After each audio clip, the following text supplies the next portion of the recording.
ओम नमो जीर्णाणाम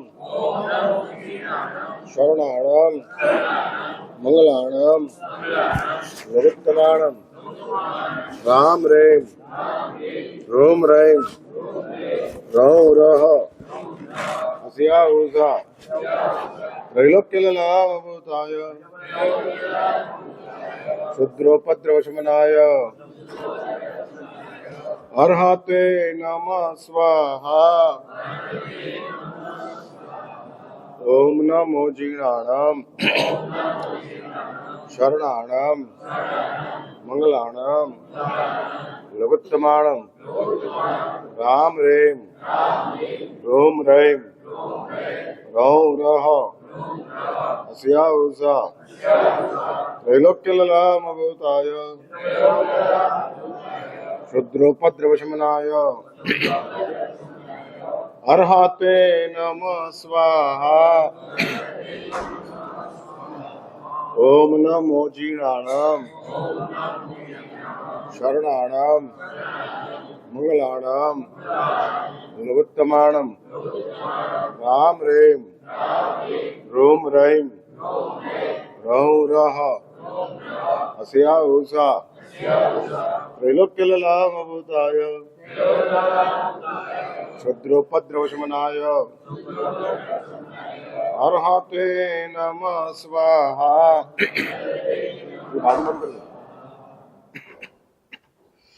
मंगलम भगवान वीरो मंगलम गौतम प्रभु मंगलम स्थूलभद्राद्य जय नमस्तु मंगलम। મહાભારતના યુદ્ધનો પ્રસંગ છે. કૌરવ અને પાંડવોની સેના કુરુક્ષેત્રની અંદર ગોઠવાઈ ગઈ. ગોઠવાયા પછી શ્રી કૃષ્ણએ અર્જુનને કીધું કે ગાંડીવ તું ચડાવ અને યુદ્ધની શરૂઆત કરી. યુદ્ધ કરવાનું હતું એ પહેલા પણ આશીર્વચનના કામ પત્યા અને અર્જુન યુધિષ્ઠિર પોતાના રથની અંદરથી ઉતરી કૌરવ પક્ષની અંદર જે અર્જુનના વડીલો હતા ભીષ્મ વગેરે એને વંદન કરવા માટે જાય છે. પ્રાચીન પરંપરાની અંદર યુદ્ધ પણ એક નીતિ હતી, નૈતિકતા હતી. હા, ઝઘડો પણ મર્યાદાથી કરાય, મર્યાદા મૂકીને ઝઘડી પણ ન શકાય એવી એક માનવીય જીવનશૈલી હતી. જીવન માણસનું મળેલું છે, સંસ્કારો તો ભૂતકાળના પ્રાપ્ત થયેલા છે અને પ્રાપ્ત થયેલા તે ભૂતકાળના સંસ્કારોના કારણે આપણા આત્માની અંદર પણ કામ, ક્રોધ, અહંકાર, ઈર્ષ્યા, અસૂયા આ બધું હોય જ, બાય ડિફોલ્ટ હોય, સ્વાભાવિક રીતે હોય. ગટરની ઉપર ઢાંકણું ઢાંકી દેવાથી ગટર ખતમ નથી થતી, ગટર તો છે જ. એ જ રીતે આત્માની અંદર દોષોની ગટર છે જ, એની ઉપર એક માણસ તરીકેનું જીવનનું ઢાંકણું આવ્યું છે. ઢાંકણું માણસ તરીકેના જીવનનું છે, પણ ભૂલવા જેવું નથી કે અંદર તો ગટર જ છે. નો ડાઉટ માણસ તરીકેના જીવનની અંદર આ ગટરની સાફ સફાઈ કરવી હોય તો આપણે કરી શકીએ એવી વ્યવસ્થા પ્રાપ્ત થયેલી છે. એટલે હું એ વાત કરતો હતો, યુદ્ધ પણ નૈતિકતાની સાથે થાય. નિર્દોષ નિરપરાધી જે આપણી પ્રિમાઇસીસની અંદર આવતા નથી એને મરાય નહીં એવી એક વ્યવસ્થા. અને આ તો આપસી યુદ્ધ છે, પારિવારિક સંગ્રામ છે. હા, કૌરવ અને પાંડવો બંને એક જ પરિવારના છે અને એક જ પરિવારના હોવા છતાં યુદ્ધ માટે પહોંચે છે. સંઘર્ષ નહીં, મારામારી નહીં, યુદ્ધ જ. અને યુદ્ધની અંદર બધી જ આગળની વિધિ પતી ગઈ અને શ્રી કૃષ્ણ અર્જુનને કહે છે ગાંડીવ ચલાવો. અને ત્યારે અર્જુન ગાંડીવ શ્રી કૃષ્ણના ચરણોની અંદર મૂકી દે છે કે પ્રભુ મુझसे युद्ध नहीं करना. अरे क्या बात कर रहा है? हाँ प्रभु, नहीं करना. बड़े भैया को हस्तिनापुर का राज्य चाहिए तो वो युद्ध कर ले, मुझे नहीं करना है. मैं निकल रहा. અને રથના પગથિયા અર્જુન ઉતરવા માંડે છે અને શ્રી કૃષ્ણ એનો હાથ પકડે છે. ક્યાં જાય છે? જંગલમાં. મારે આ પરિવાર ન જોઈએ, મારે આ સંઘર્ષ ન જોઈએ, મારે આ ધરતીનો ટુકડો ન જોઈએ. શા માટે? મારા સ્વજનોને મારી અને જો આ ધરતીનું રાજ્ય મને મળતું હોય તો મારે નથી જોઈતું. હું જવા માંગુ છું. અને ત્યાં શ્રી કૃષ્ણ અર્જુનને પકડીને ઉભો રાખે છે. અને અહીં આગળ અજૈન મહાભારતની અંદર આખી ગીતાનું સર્જન થાય છે. હા, હું આજનો વિષયની ઉપર પહોંચતા પહેલા એક ભૂમિકા ઊભી કરી રહ્યો છું. અને એ ભૂમિકાની અંદર જે સ્થિતિ સર્જાય છે અર્જુનની, અર્જુન ઉતરે છે અને અર્જુનનો બાવડું પકડીને શ્રી કૃષ્ણ ઉભા રાખે છે. ક્યાં જાય છે? બસ છોડી દેવું છે. અને ત્યારે અર્જુનને અટકાવે છે કે દોસ્ત, રણ છોડાય તેવું નથી. ભલે આ પારિવારિક યુદ્ધ હોય, પણ હકીકતની અંદર નૈતિકતા વર્સિસ દુષ્ટતાનું યુદ્ધ ચાલુ થયું છે. એક સાઈડની ઉપર નૈતિકતા છે અને બીજી સાઈડની ઉપર દુષ્ટતા છે. અન્યાય છે, પ્રપંચ છે, નારીનું અપમાન છે. આ બધું જ બીજી સાઈડની ઉપર છે. અને બીજી એક સાઈડની ઉપર નૈતિકતા છે. ના યુદ્ધ માટેના મેં અનેક પ્રયત્નો કર્યા કે યુદ્ધ જ ન થાય, પણ મારા પ્રયત્નો સફળ ન થયા. એટલે એક વાત લખી રાખજો, ભગવાન પણ સફળ થતા નથી. અને આપણે સફળતા માટે દોડતા હોઈએ તો આ મેસેજ સમજવા જેવો છે. જે સંસારની અંદર ભગવાન પણ સફળ થયા નથી. ભલે એક વાર, પણ એક વાર ભગવાન સફળ નથી થયા. જૈન ધર્મની અંદર પરમાત્મા મહાવીરની પહેલી જ દેશના નિષ્ફળ ગઈ છે. એટલે ભગવાન મહાવીર પણ સફળ નથી થયા. હા, નથી થયા. ભગવાનને આવી અનેક નિષ્ફળતાઓ પ્રાપ્ત થઈ છે. એટલે બહુ સ્પષ્ટપણે સમજી રાખજો. અને શ્રી કૃષ્ણ ના યુદ્ધ માટેના પ્રયત્નમાં નિષ્ફળ ગયા. અલ્ટિમેટલી નામુમકિન યુદ્ધ શરૂ કરવું પડ્યું. અને એમાં શ્રી કૃષ્ણનો આધાર માત્ર ને માત્ર અર્જુન હતો. બાકીના 4 પાંડવો આ સંગ્રામ જીતી શકે એવી કોઈ સ્થિતિ જ ન હતી. અર્જુન જ જીતી શકે તેમ હતું. અને તે વખતે શ્રી કૃષ્ણ અર્જુનને કહે છે, આ તારી નિર્બલતા છે. ક્લૈવ્યમ માસ્મગમ નૈતત્વયુપપદ્યતે. ગીતાના બીજા અધ્યાયની અંદર આ છેલ્લો શ્લોક મુકાયેલો છે. ગીતાના 20 અધ્યાયો છે. અને 20 અધ્યાયોની અંદર બીજા નંબરના અધ્યાયની અંદર છેલ્લે શ્રી કૃષ્ણ આ વાત મૂકે છે, ક્લૈવ્યમ માસ્મગમ, નિર્બલતા છોડ, તારી ફરજ છે. વાત મારે એ કરવી છે કે પછી તો આખી ગીતાનું સર્જન થયું. અર્જુન વળી પાછા રથમાં આવ્યા, ગાંડી ઉઠાવ્યું, યુદ્ધની શરૂઆત થઈ. મારે અહીં સુધી જ વાત કરવી છે. અને આ વાતની અંદર અર્જુન હતાશ થાય છે. જો ધરતીને માટે સ્વજનોની સાથે સંઘર્ષ કરવો હોય તો હું કરવા માટે તૈયાર નથી. એ જ રીતે જીવન પ્રાપ્ત થયું. અને જીવન એક બહુ મોટો એક સંઘર્ષ સાથે આપણે ગોઠવાયા છીએ. આજે 14મી જાન્યુઆરી છે, મકર સંક્રાંતિ છે. અને મકર સંક્રાંતિની અંદર આમ પારંપરિક રીતે પતંગો ઉડાડાતી જતી હતી, પણ એની પાછળ પણ એક સાયન્સ ગોઠવાયેલું હતું. આ જ્યોતિષની એક આકાશી ઘટના છે. આકાશની અંદર કોઈક ઘટના બને છે અને લૌકિક જગતની અંદર તે પર્વ બની જાય છે. અને બનાતા એ પર્વની અંદર એમ કહેવાય છે જ્યોતિષ શાસ્ત્રની દ્રષ્ટિએ કે મકર એ શનિની રાશિ છે અને શનિની રાશિમાં આજેથી સૂર્યનું ભ્રમણ શરૂ થવાનું. રાશિ શનિની અને શનિની રાશિની અંદર સૂર્યનો પ્રવેશ થવાનો. હા, સૂર્ય આવવાનો અને શનિની રાશિની અંદર એટલે એક સાઈડની અંદર દક્ષિણ દિશાની અંદરથી સૂર્ય હવે ઉત્તર દિશા તરફ જવાનો, માટે આને ઉત્તરાયણ કહેવાય છે. ઉત્તરાયણ, આયન મીન્સ ક્રાંતિ, માઇગ્રેશન, ટ્રાન્સફોર્મેશન. અને ઉત્તરની અંદર આજ સુધી સૂર્ય દક્ષિણની અંદર ફરતો હતો. ભલે આજ પૂર્વ દિશા હોય પણ તમે જો આમ સૂર્ય દક્ષિણ બાજુથી ઉગતો હોય, કારણ કે સૂર્ય આમ ફરે છે.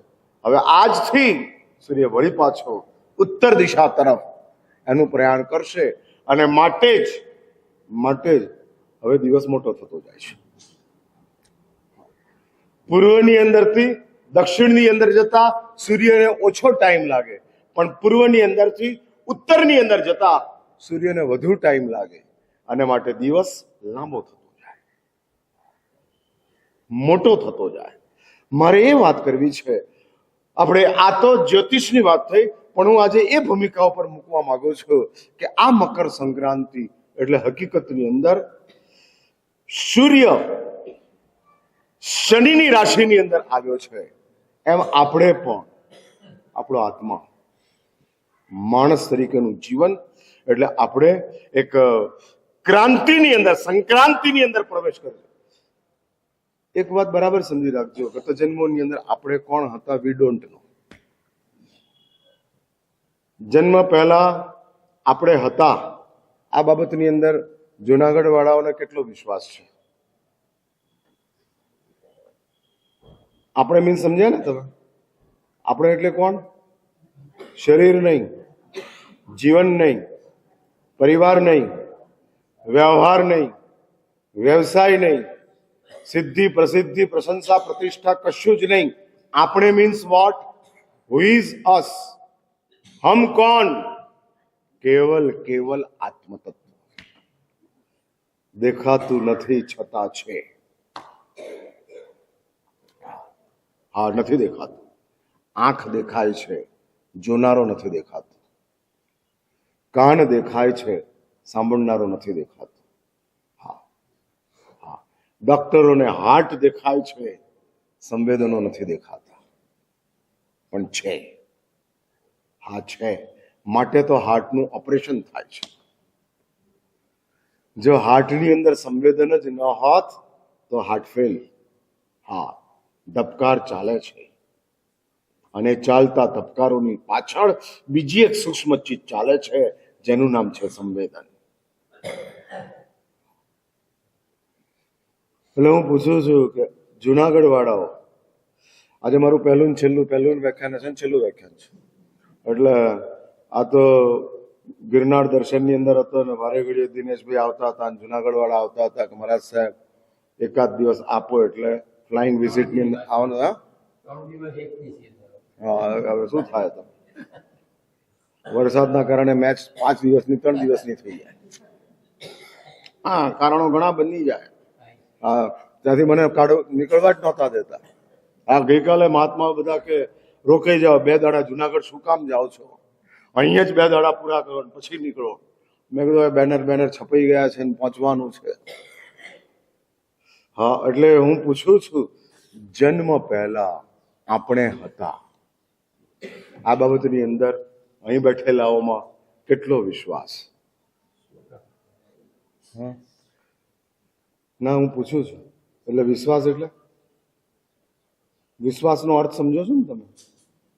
હા, વ્યાખ્યાન પહેલું નથી, બરાબર છે ને? ચોમાસા થઈ ગયા, હિમાંશુ શ્રી મહારાજ અહીંયા વર્ષો સુધી રહ્યા અને હિમાંશુ શ્રી મહારાજનો પુણ્ય પ્રભાવ જુનાગઢ જૈન સંઘની ઉપર દેખાય. હા, હિમાંશુ શ્રી મહારાજને યાદ કરો એટલે જુનાગઢ યાદ આવે જ. એમનો જન્મ ક્યાં થયો હતો, એમણે કેટલા વર્ષનું દીક્ષા જીવન પસાર કરેલું એ નથી જાણતા, પણ એટલું તો જરૂર જાણે છે કે હિમાંશુ શ્રી મહારાજ જુનાગઢની સાથે જોડાયેલા છે. એટલે આખા સંઘના સંઘ પિતા તરીકે હિમાંશુ શ્રી મહારાજ હતા. એટલે અહીંયા આગળ આવા એક મહાપુરુષ જે સંઘની અંદર રહ્યા હોય એ સંઘની અંદર મારા સવાલ પૂછવો પડે છે કે ભાઈ જન્મ પહેલા આપણે હતા આ બાબતની અંદર અહીં બેઠેલાઓને કેટલો વિશ્વાસ?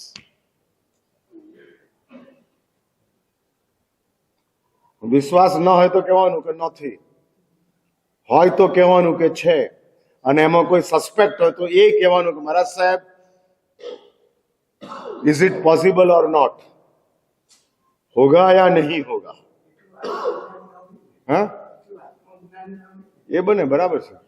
હા, એટલે કૂતરાને ખબર નથી કે આ રોટલી આપવાનો છે કે પથ્થર મારવાનો છે, પણ ખબર માગ્યા પછી તો ખબર પડે જ કે આને પથ્થર માર્યો. હા, એટલે કૂતરાને ખબર તો પડે જ છે કે પથ્થર ખવાય નહીં, રોટલી જ ખવાય, પથ્થર ન ખવાય. હા, એમ હું પૂછું છું કે ભાઈ ભલે आत्मज्ञान न है, मान लिया नहीं है, एक्सेप्टेड, मगर ये जीवन देखकर आपको एहसास हो रहा है जन्म के पहले हम कहीं थे? હું એ પૂછું છું કારણ કે આ જીવનની અંદર જે સુખ દુઃખો છે, ધર્મ અધર્મ છે, પુણ્ય પાપ છે, પ્રેમ વિશ્વાસઘાત છે, આ બધું જે ચાલે છે, these are all due to past. કોઈ સ્ત્રીને તમને દીકરા તરીકેનું સ્વીકારવા માટેનું મન થાય, વાલ જાગે અને તમારી જિંદગી માટે એ પોતાનું બલિદાન આપી દે, આ જે ઊભું થયું છે એ માણસ તરીકે જન્મ્યા એટલે કે ગત જન્મ હતો માટે?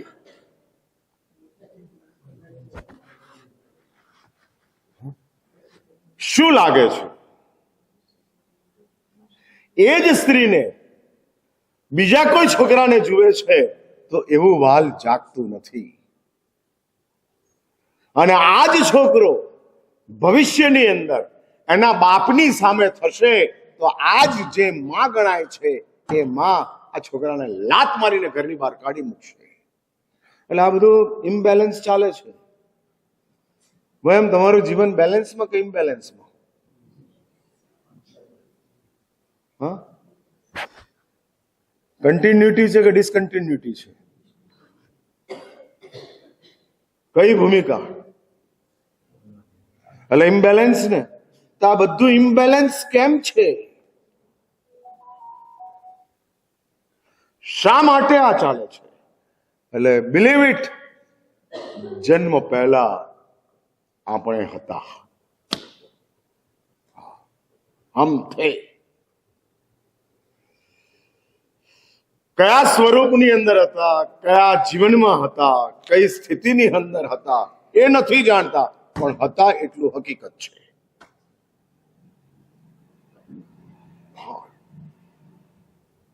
અને હતા એ હકીકતને લઈ અને હું એ કહેવા માંગુ છું કે આપણે સૌ ગત જન્મોની અંદર મકર મીન્સ મગર, સંસ્કૃત ભાષાની અંદર મકર શબ્દ એટલે મગર, અને મગર એટલે પશુ, અને પશુઓની દુનિયાની અંદરથી આપણે માણસ તરીકેના જીવનમાં સંક્રાંત થયા. We all are migrate in animal life two human life. પશુઓની દુનિયા. ગિરનારની તળેટીની અંદર વહેતા ઝરણાઓની અંદર મગરો દેખાય છે. અમે અમારી આંખે જોઈને આવ્યા. આજ સુધી સાંભળેલું હતું, અહીંયા 20 દાડા રહ્યા એટલે જોઈને આવ્યા. સિંહ નથી દેખાયો, તમે દેખાઈ ગયા છો. હા, પેલો પશુઓનો સિંહ છે, તમે માનવ સિંહ છો. હા, ભલે તમે ઘરને જંગલ બનાવીને રહેતા હો, પેલો જંગલને ઘર બનાવીને રહે છે. એટલે ગીરના જંગલની અંદર રહેનારો સિંહ જંગલને ઘર બનાવે છે, અને તમે એવા સિંહ છો કે ઘરને જંગલ બનાવો છો. સમજ્યા તમે? કઈ લાઈટ થઈ, ટ્યુબલાઇટ થઈ? હા, જે ઘર છે, જેને સ્વર્ગ બનાવવાનું હતું, ઉપવન બનાવવાનું હતું, બગીચો તૈયાર કરવાનું હતું, દયા, પ્રેમ, કરુણા, આનંદ, ઉલ્લાસ આ જ ઘરની અંદર હોય. શા માટે થાકેલો માણસ ઘરે જાય? શા માટે કમાતા માણસને શા માટે પોતાનું ઘર બનાવવાનું મન થાય? કારણ ઘરની અંદર પ્રેમ છે, વિશ્વાસ છે, આનંદ છે, પોઝિટિવ વાઇબ્રેશન છે, માટે ઘરની અંદર. પણ વર્તમાન સમયની કમનસીબી છે કે એ જ ઘરને માણસે સિંહ બની અને જંગલ બનાવી દીધું. અહીંયા આગળ અવિશ્વાસ છે, શંકા છે, કુશંકાઓ છે, મારામારીઓ છે, ઝઘડા છે, કુસંપ છે. ધીઝ આર ઓલ જે જંગલમાં હોય એ ઘરમાં છે, અને જે ઘરમાં હોય એ જંગલમાં ચાલે છે. સિંહે કોઈક સિંહને મારી નાખ્યો? નેવર. હા, ક્યારેય નહીં. મગર કોઈ મગરને ગળી ગયો? નેવર. હા, નથી. અને માનવ જગત યુદ્ધોનું ચાલે છે, જંગલોનું ચાલે છે. એટલે મેં કીધું કે તમે બધા બે પગવાળા છો, પણ બોલો જલ્દી બોલો યાર, સિંહ છો. હા, અરે એ ભાવે તો એ, મને ક્યાં વાંધો છે? તમને જે ગમતું હોય, ચોઇસ ઇઝ યોર્સ. આ તો બધું આમ ડિપાર્ટમેન્ટલ સ્ટોર છે. હા, કર્મોની દુનિયાનો ડિપાર્ટમેન્ટલ સ્ટોર છે, જે ફોર્મ ફાવે. પણ એક વાત નક્કી છે કે શરીર પશુઓનું છોડી અને આપણે માણસના શરીરમાં આવ્યા. હા, માઇગ્રેટ થયા, માણસ બનીને આપણે આવ્યા છીએ. એટલે શરીરના માણસ છીએ. આ સંક્રાંતિ થઈ. હનુમાને કહીશ કે આ ક્રાંતિ થઈ. ગત જન્મોની અંદર, એટલે કે પશુઓની દુનિયાની અંદર આપણા આત્માએ ખૂબ દુઃખોને વેઠ્યા. હા, ખૂબ દુઃખોને વેઠ્યા, તરહ તરહના દુઃખોને વેઠ્યા. અસલામતી, પીડા, ભૂખમરો, ટાળ, તડકો, તરસ, બધું જ. શાસ્ત્રો એવું લખે છે કે પશુ માણસ કેવી રીતે બને? એક વાત નક્કી છે કે માણસ થવા માટે પુણ્ય જોઈએ, બરાબર ને? હા. સુખી થવા માટે ધન જોઈએ, બરાબર ને? શું બરાબર? સુખી થવા માટે ધન જોઈએ. હા, એટલે હું સુખી થવાની વાત કરું છું, પ્રતિષ્ઠિત થવાની વાત નથી કરતો. હા, એટલે આમ તકતીમાં નામ પૈસા વગર ના આવે એ બરાબર છે, પણ દિલમાં નામ તો સુખીનું આવી જાય. હા, એટલે તમારે તકતીમાં નામ લાવવું છે કે દિલમાં નામ લાવવું છે? પુણ્યાનું નામ કોઈ ભગવાનની પલાઠીમાં નહીં દેખાય.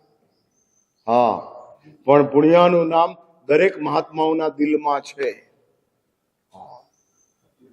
અને હજારો ધનવાનોએ ભગવાનની પ્રતિષ્ઠાઓ કરાવી છે, અને મહાત્માઓને યાદ નથી. પુણ્યો યાદ છે. પુણ્યો ધર્મી હતો માટે નહીં, સુખી હતો માટે. હા, એટલે હું એ કહેવા માંગુ છું કે એક વાત બહુ સ્પષ્ટ સમજી રાખો, માણસ થવા માટે પુણ્ય જોઈશે. અને પશુઓની દુનિયાની અંદર પુણ્ય પેદા કરવા માટેનો સોર્સ માત્ર એક જ છે, અને એનું નામ છે દુઃખોને સહન કરો. બેર, इच्छा के अनिच्छा मैटर इमटीरियल, वो कुछ मायने नहीं रखते. मेरी इच्छा नहीं है फिर भी मुझे दुख सहन करना पड़ता बाय डिफॉल्ट. સહન કરવાનું છે, અને આ સહન કરવું એ જ એના માટે ધર્મ છે. એટલે તમે સમજ્યા ને? હા, દાન કરવાથી પુણ્ય મળે, એ દૂરની વાત છે. સહન કરવાથી પુણ્ય મળે, બહુ ઈઝી રસ્તો છે. પૈસા આપવું અને પુણ્ય કમાવવું, એના માટે 56ની છાતી જોઈએ. હા, 56ની. પ્રભાવનાના 5 રૂપિયા છૂટતા નથી, તો 5000 ક્યાં છોડવાની વાત છે? હા, આપેલો 5નો કોઈન અહીં ખોવાઈ જાય તો આખું ચોગાન ફેદી નાખીએ. હા, એટલે હું એ કહેવા માંગુ છું કે દાન બહુ દૂરની વાત છે, શીલ એનાથી એ દૂર છે, તપ તો ખૂબ દૂર છે. ખૂબ દૂર છે. એટલે પુણ્યના સોર્સિસ વેરી ડિફિકલ્ટ, જે શાસ્ત્રોની અંદર બતાડ્યા છે, બહુ ઈઝી એક જ છે. જો સહન કરી લો તો પુણ્ય પેદા થાય છે.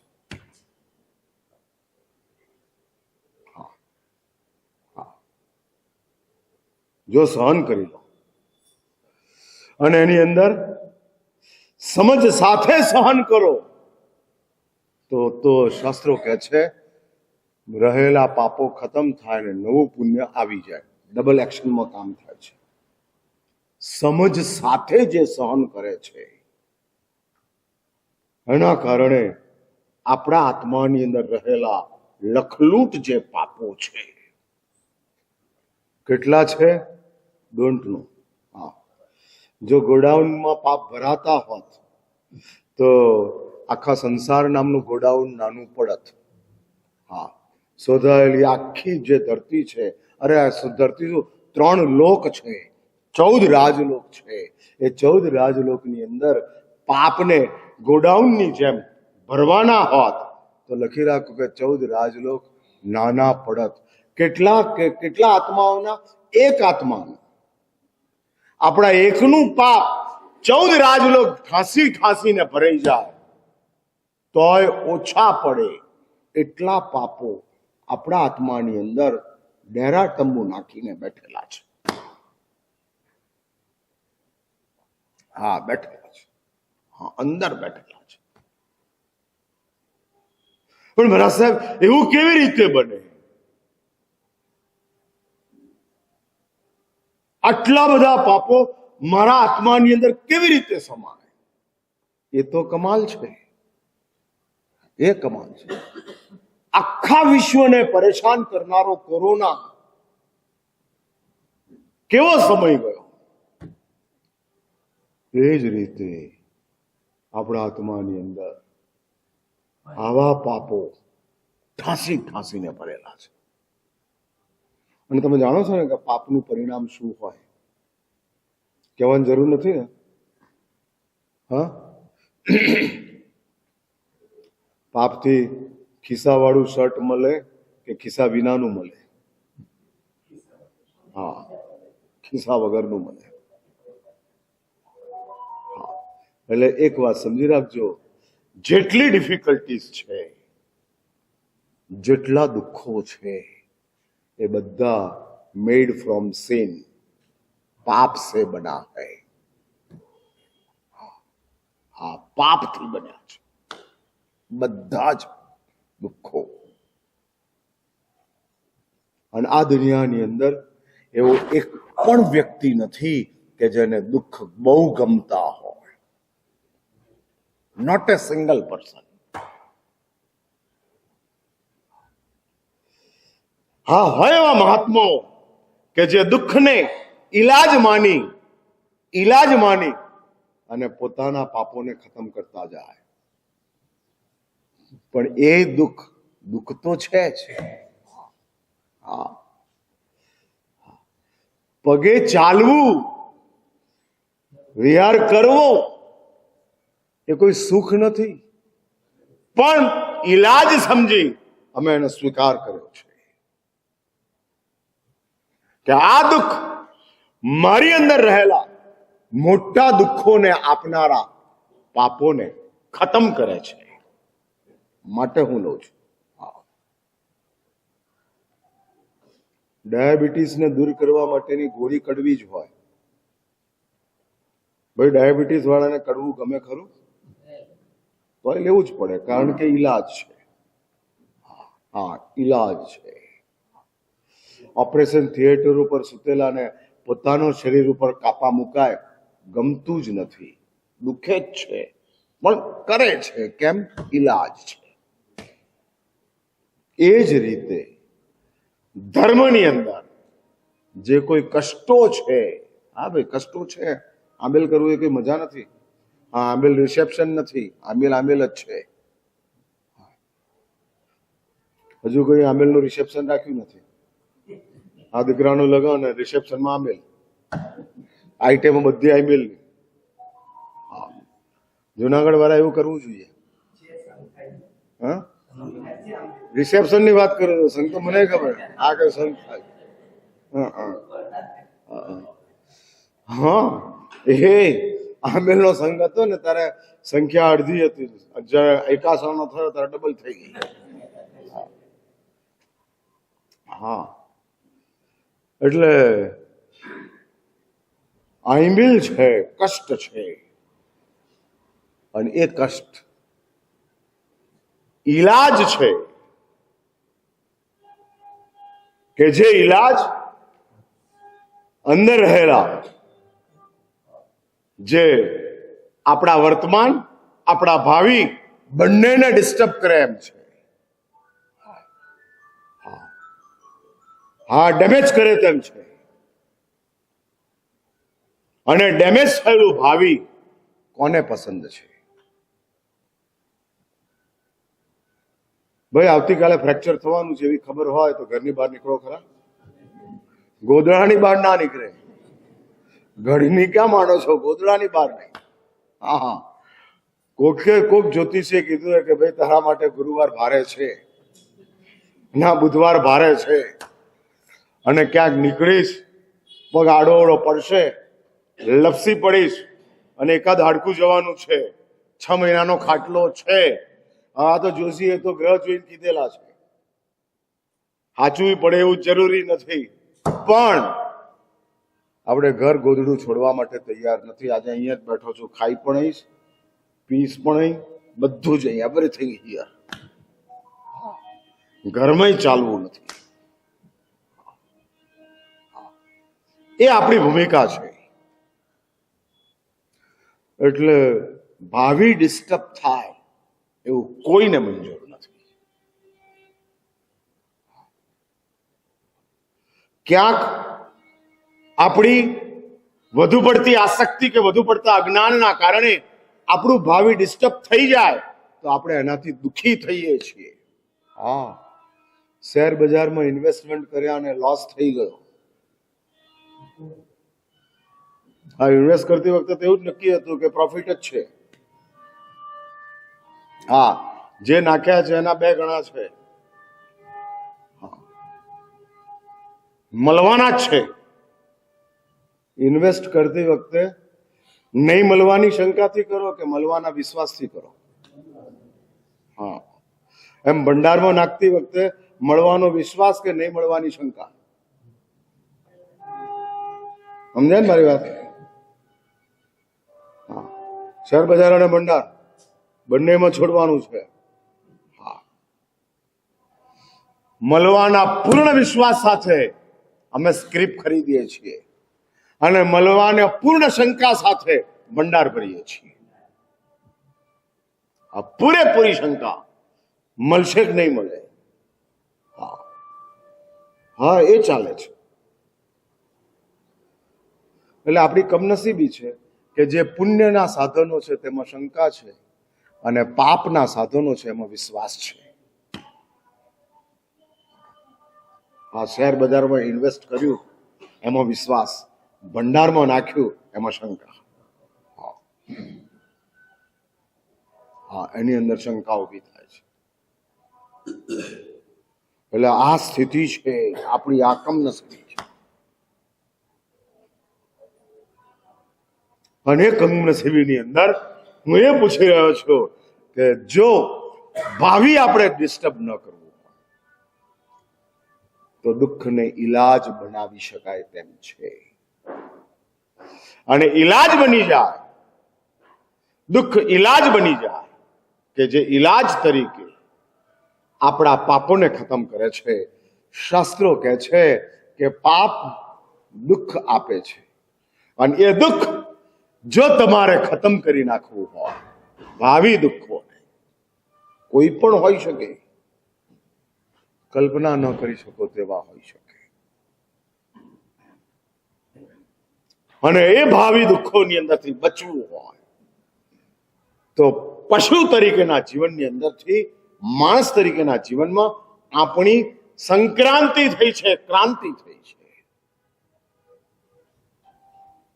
તમને શું એવું લાગે છે કે ઇઝીલી માણસ તરીકેનું જીવન મળી ગયું?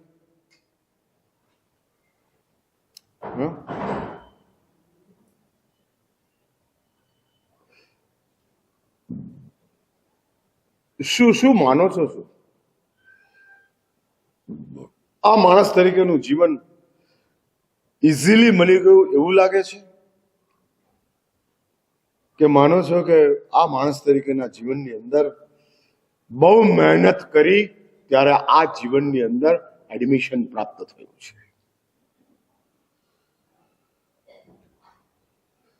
એક વાત સમજી રાખજો, પશુઓની દુનિયાની અંદર ઇઝીલી જઈ શકાય છે, નારકની દુનિયાની અંદર બહુ ઇઝીલી જઈ શકાય છે, અને આગળ વધીને એ સાંભળી લો, દેવોની દુનિયાની અંદર પણ ઇઝીલી જઈ શકાય છે. હા, કારણ કે આપણા કરતા દેવોની ક્વોન્ટિટી વધારે છે.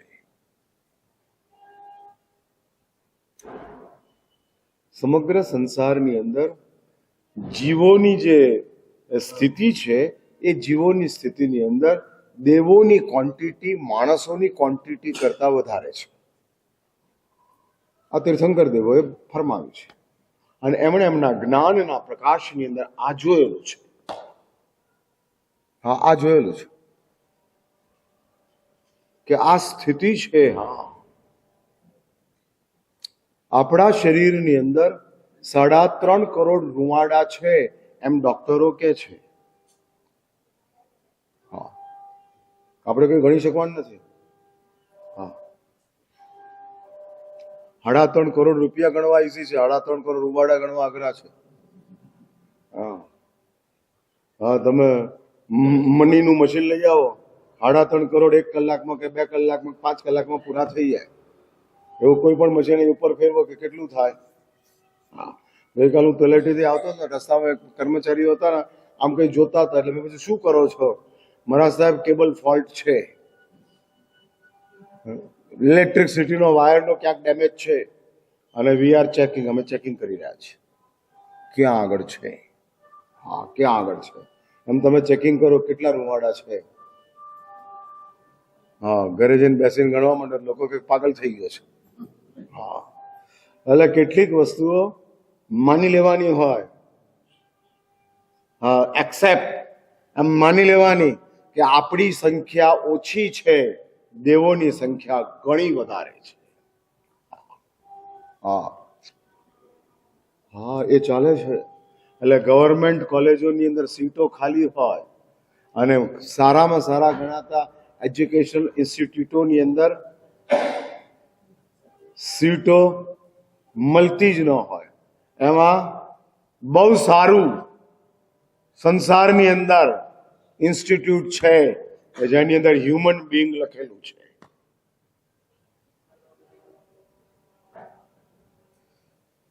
અને આપણે આમાં ઉપરની સ્ટોપર મારી દો, આપણું એમાં એડમિશન થયું છે. એટલે એક વાત નક્કી છે કે ગયા જન્મોની અંદર તમે બહુ સારી રીતે મહેનત કરી હતી. ગયા જન્મોની અંદર, અને પશુઓની દુનિયાની અંદરથી આપણે આવ્યા છીએ, કારણ કે આપણી પ્રકૃતિ એવી દેખાય છે. શરીર પશુના છોડી દીધા છે, હજુ પ્રકૃતિઓ એ જ પશુઓની બેઠેલી છે.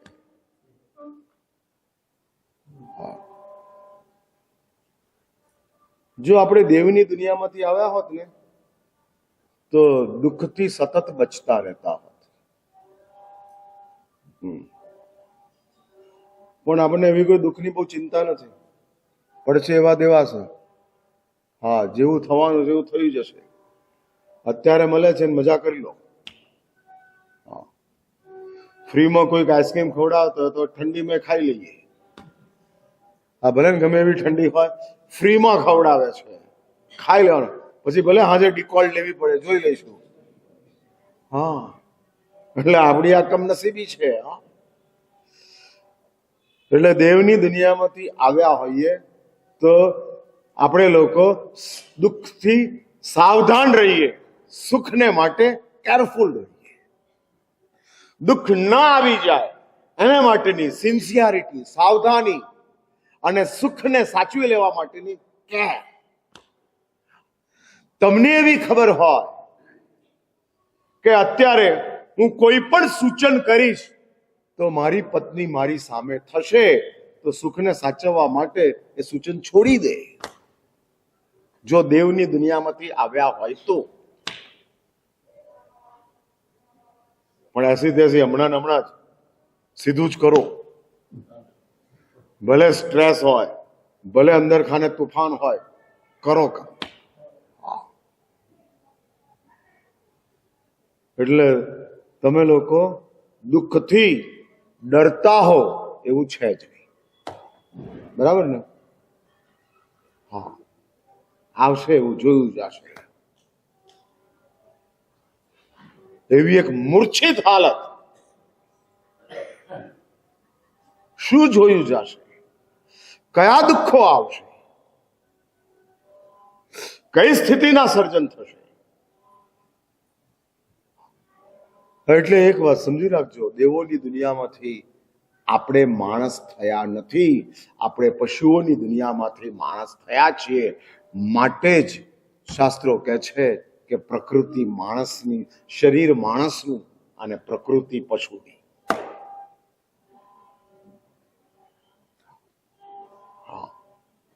પશુની પ્રકૃતિ. પશુને તો બિચારાને શેનાથી દુઃખ આવશે એની ખ્યાલ જ નથી, અને માટે દુઃખમાં જાય છે. હા, એ દુઃખમાં જાય છે. અને એમાં દુઃખ આવી જાય તો એ ભાગે છે. શેરીમાં આવતા, ગલીમાં આવતા કૂતરો તમારી પાછળ પડે ને ભસતો હોય અને એમાં લાકડી લઈને તમે જાઓ તો એ ભાગી જાય. એટલે કૂતરાને ખબર છે કે લાકડી હોય તો ના જવાય. હા, એવી આપણને ખબર ખરી?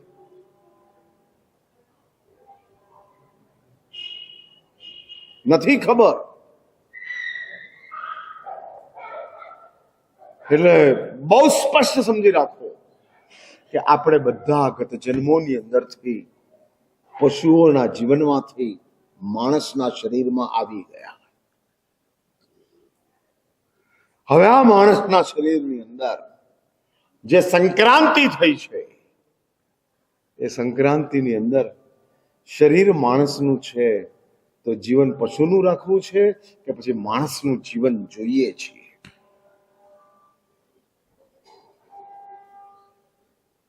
હું જાણવા માંગુ છું. એટલે જો આપણે તો આમ તો જૈન ધર્મ સુધી પહોંચી ગયા છીએ, કેજી ની અંદર, અને ચોપડા 12મા લઈને ફરીએ છીએ. હા હા, એટલે આવ્યા છીએ માણસ તરીકે અને ધર્મ ચાલે છે જૈન.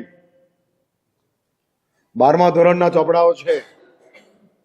જૈન ધર્મ એટલે ભગવાનની પૂજા. 12મું ધોરણ હોય ત્યારે માણસ તરીકેના જીવનમાં 12મા ધોરણમાં તમે પહોંચો ત્યારે આ વિતરાગની પૂજા કરવાનું સદભાગ્ય પ્રાપ્ત થાય. હા, ભગવાન ઓળખ્યા જ નથી અને પૂજા ચાલુ થઈ ગઈ. હા હા, ઓળખ્યા જ નથી ચાલુ થઈ ગઈ. ગુરુને ઓળખ્યા જ નથી અને ગુરુ તરફથી લાભ મળતા ગયા. ધર્મ સમજ્યા જ નથી. નૌકારશી શું છે, સામાયિક શું છે, નૌકાર મંત્ર શું છે, સમજ્યા જ નથી અને ચાલુ કરી દીધું. એટલે છીએ કેજીમાં અને ચોપડા લીધા છે 12મા. છોકરો 1.5 લાખના મોબાઈલ થી રમે છે. છોકરાને ટેન્શન હોય કે બાપને ટેન્શન હોય? હા, બસ અમે બાપના રોલમાં છીએ. હા, અને આ મોબાઈલ તરીકે 1.5 લાખના મોબાઈલ જેવા માણસનું જીવન મળ્યું અને હજુ છોકરાની નાદાની આપણી ગઈ નથી. એ જ નાદાનીની અંદર, એ જ કમનસીબીની અંદર જીવતા જઈએ છીએ.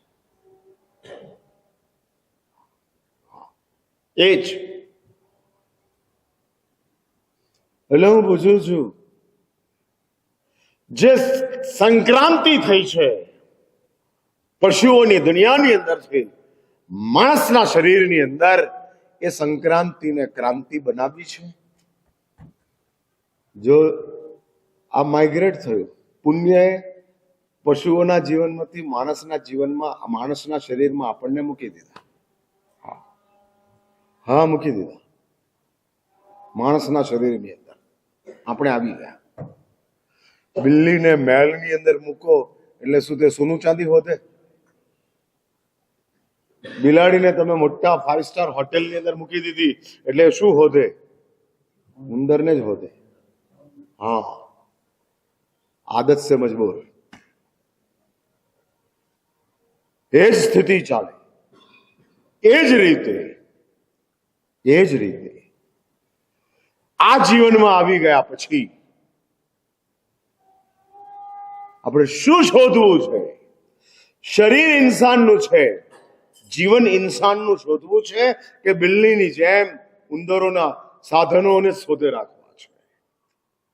ઉંદર જેવા સાધનો છે. અને ઉંદર જેવા સાધનો મળતા ગયા.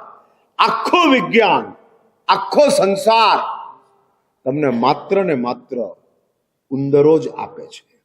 ઉંદર મીન્સ સાધનો. લઈ લો. અને આ બધી બિલ્લીઓ ખુશ છે. સંસાર બહુ સારો છે, અહીંયા બધા જ મોજ મજા થતી જાય છે. બેવકૂફ શરીર માણસનું છે અને તો ઉંદરો પકડે છે.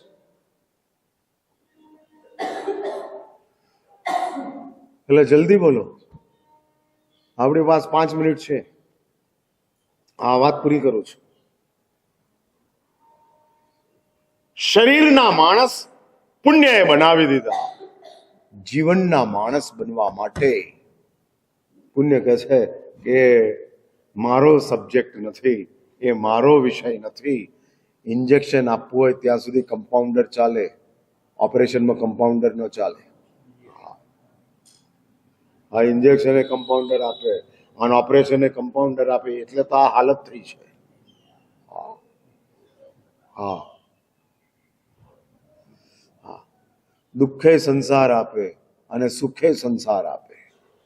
આ બે આપે અને આ બે આપવાનું કામ એટલે કમ્પાઉન્ડર જ ઇન્જેક્શન આપે, કમ્પાઉન્ડર જ ઓપરેશન કરે. એવી સ્થિતિ આપણી ચાલે છે. એટલે થોડા સમજદાર બનો અને વિચાર કરો કે આ સંસાર જે દુઃખ જ આપનારો છે એ સુખ કેવી રીતે આપે? જલ્લાદ સજાની માફી આપી શકે? ના જ આપે, ફાંસી જ આપે. સજાની માફી આપવાનું કામ જલ્લાદનું નથી, કારણ કે સજા બજાવવાનું કામ જલ્લાદનું છે. એટલે જ જે તમને સંસાર તરફથી સુખો દેખાઈ રહ્યા છે એ હકીકતની અંદર સંસારનું બહુ મોટું કાવતરું છે. હા, ઉંદરને પિંજરામાં લાવવો હોય તો પિંજરાની અંદર કંઈક ખાવાનું મૂકવું પડે, પણ એ ખાવડાવવા માટે નહીં. હા, એટલું સમજી જાવ તો ઘણું થઈ ગયું. હા, આટલું સમજાવવા માટેનો અમારો મહેનત છે. અનેક દાડામાં તમે સમજી ગયા તો આગળ કહીશ કે જુનાગઢ વાળા બહુ હોશિયાર છે. હા, એક જ વિઝિટ ની અંદર કામ પતી ગયું. હા, એક જ. આટલું એટલે માણસ તરીકેના જીવનની અંદર, માણસ તરીકેના શરીરની અંદર માણસ તરીકેનું જીવન એ સંક્રાંતિ નહીં, એ ક્રાંતિ છે. પશુમાંથી શરીર માણસનું મળે એ સંક્રાંતિ, પણ શરીરમાંથી જીવન માણસનું થાય એ ક્રાંતિ. હા, એ બદલાવ છે. જલ્દી શરીરના માણસ જ રહેવું છે કે જીવનના માણસ થવું છે? હું અઘરી વાત નહીં કરું. હા, હું આમેલની વાત હેમલ મહારાજની જેમ નહીં કરું. હા, એ તો જે મળે એને આમેલ કરો, આમેલ કરો, આમેલ કરો. હવે જે માલ જેની પાસે હોય એ જ હાલ આપતા જાય. આપણી પાસે આમેલ છે નહીં એટલે આપણે આપવાની વાત નથી. એટલે હું પૂછું છું, શરીરના માણસ, જીવનના માણસ,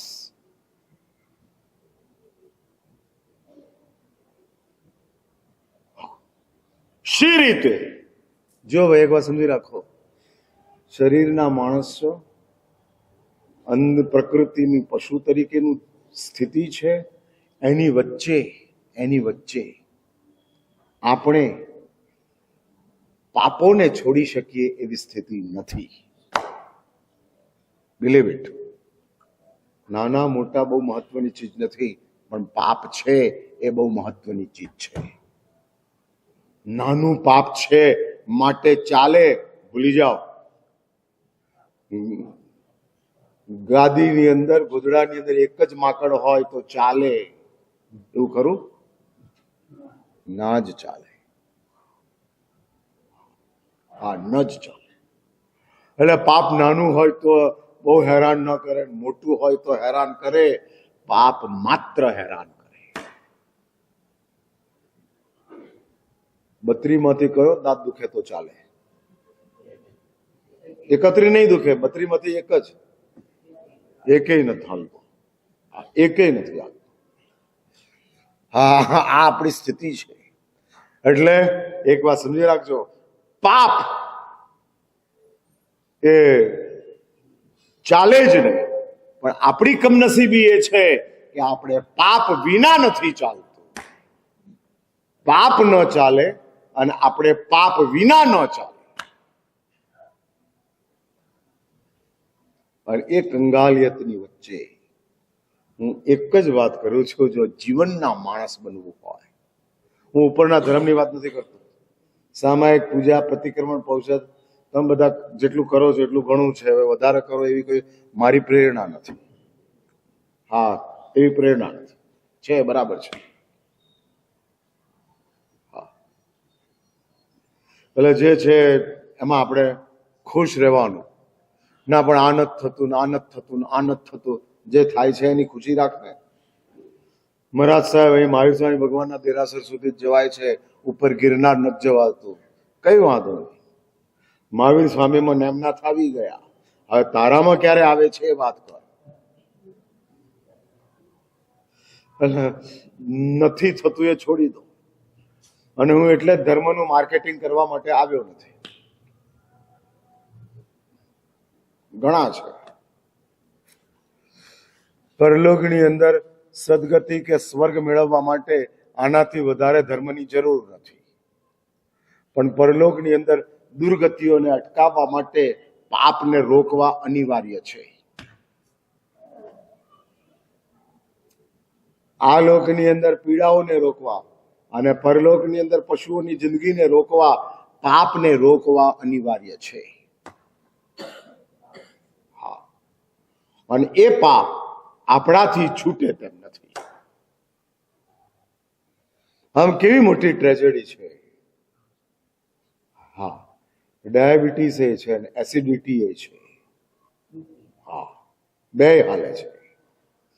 ડાયાબિટીસના કારણે ગળ્યું ન ખવાય અને એસિડિટીના કારણે કડવું ના ખવાય.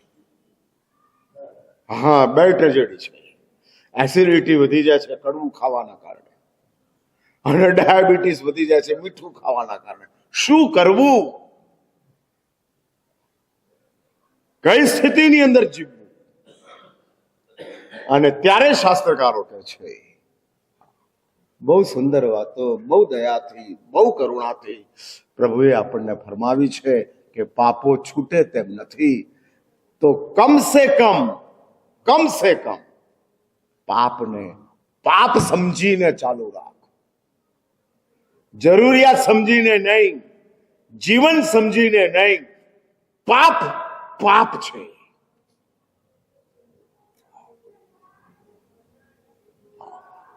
આપણે આમ પાપને નેસેસિટીઝના લિસ્ટમાં મૂકી દીધા, પાપને શોખની શૃંખલાની અંદર મૂકી દીધા, પાપને આદતની ભૂમિકાની અંદર મૂકી દીધા. ના, પાપ પાપ જ છે.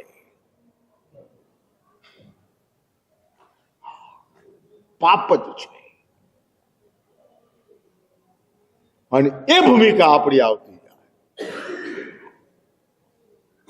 આપણને કોઈ એમ કહે કે આ પાપ કહેવાય એટલે આપણે આમ સાવધાન થઈ જઈએ, એનાથી દૂર થવા માટેનો પ્રયત્ન કરીએ.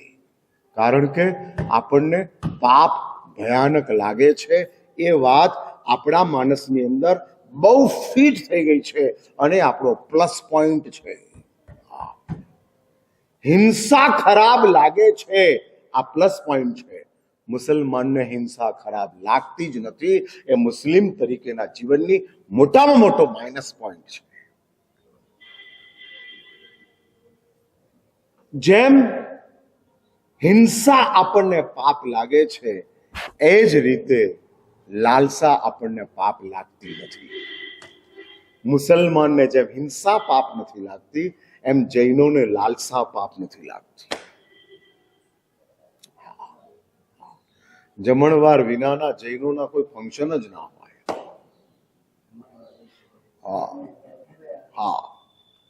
એટલે મુસલમાનો હિંસાને પાપ નથી માનતા અને જૈનો લાલસાને પાપ નથી માનતા. અને કહેવાતા ધર્મીઓ પ્રશંસાને પાપ નથી માનતા. કોઈ ધર્મીની બહુ જોરમાં પ્રશંસા થતી જાય,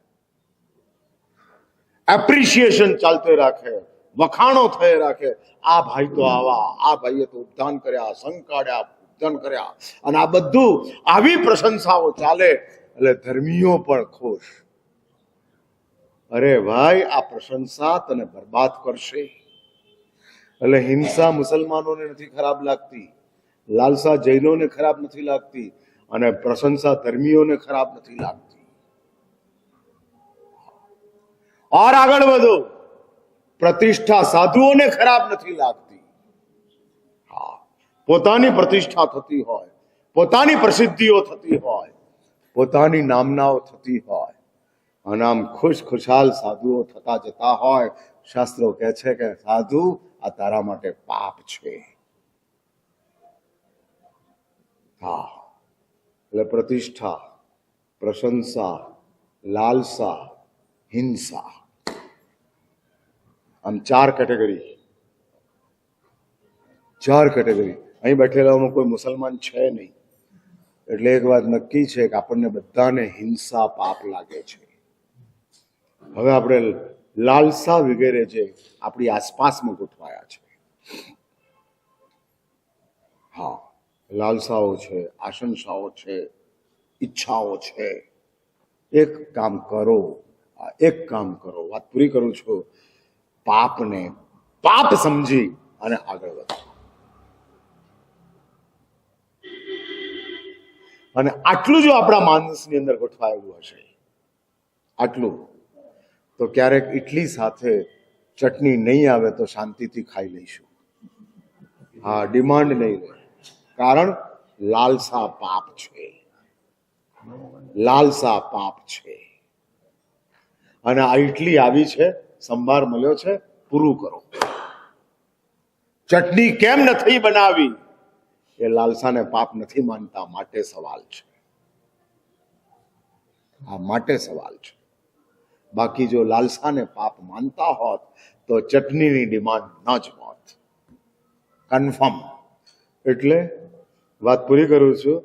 આપણા જીવનની અંદર જે પશુઓની દુનિયાની અંદરથી શરીરના માણસ બન્યા, એમાંથી હવે જીવનના માણસ બનવા માટે એક સ્ટેપ નક્કી કરવાનું છે કે હું પાપને પાપ સમજીને જ આગળ વધીશ.